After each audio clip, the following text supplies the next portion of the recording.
Wallachia Reigns of Dracula is No More Gravity Games' newest entry on Nintendo Switch. This 2D side-scrolling action-adventure platformer is directly inspired by the classics like Castlevania, and reminiscent in both look and feel to 16-bit SNES games of yesteryears. Inspired by the tale of Vlad the Impaler, Ilsen is a woman out for revenge on the fiend that took both her parents and kidnapped her brother. This is all the motivation she needs to seek him out through the waves of enemies to put her mind at ease. While the story is there, it's not something that you haven't already seen in other games, but it's exceptionally presented with comic-style cutscenes and full voice acting, something that you don't often see in games of this nature. Everything is dialed back to its roots, not just the side-scrolling traversal, but also the weapon options. You have a bow that you can fire in 8 directional ways, originally presented as the best way to handle ranged enemies, and then there's a sword for handling close combat and deflecting incoming fire. The issue is that the bow can obtain different shot types and even charge shots, changing the dynamics greatly to the point that the combat becomes one-dimensional, as everything is easier to handle with simply just using the bow.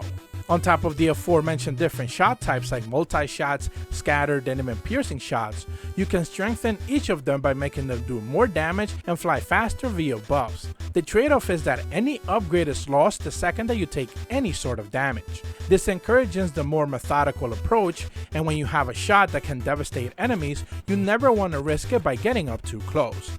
You have access to a few companions that can be dropped off at a moment's notice, doing anything from an end-knife strike, giving you a damage boost, and even temporary invisibility.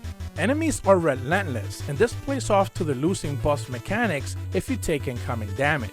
Because their attack patterns rarely ever change, it's easier to telegraph and focus on a ranged barrage. This isn't the case with boss fights, however. They're more varied and they change up mechanics while evolving.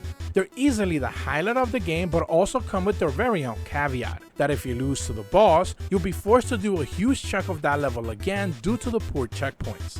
There's 7 stages in total, and they're varied enough in look and traversal options. Some of them will focus on combat, while others on platforming.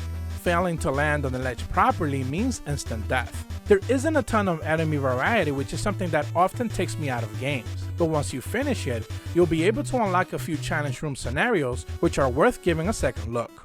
Wallachia Reigns of Dracula is a challenging game that's bogged down by 2 mechanics that go up against each other, making the combat one-dimensional. Enemies simply aren't varied or different enough to make it a fun type of challenge that's more dynamic. Instead, you'll often be aggravated by cheap deaths and trekking back. Nintendo Sphere gives Wallachia Reigns of Dracula on Switch a 6 out of 10. If you're new to my channel, be sure to leave a like and subscribe, and as always, thank you so much for watching. See ya!